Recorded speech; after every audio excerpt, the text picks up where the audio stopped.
స్వరూపం ప్రసన్నాత్మభావం నమామీశ్వరం సద్గురుం సాయినాథం.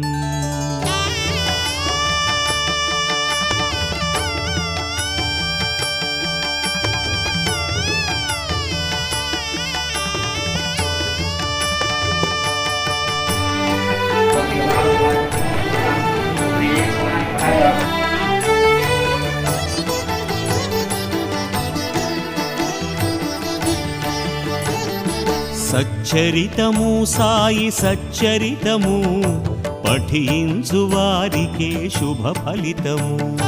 సచ్చరితము సాయి సచ్చరితము పఠించు వారికే శుభ ఫలితము. విజయములు చేకూర్చు పారాయణం, విజయములు చేకూర్చు పారాయణం.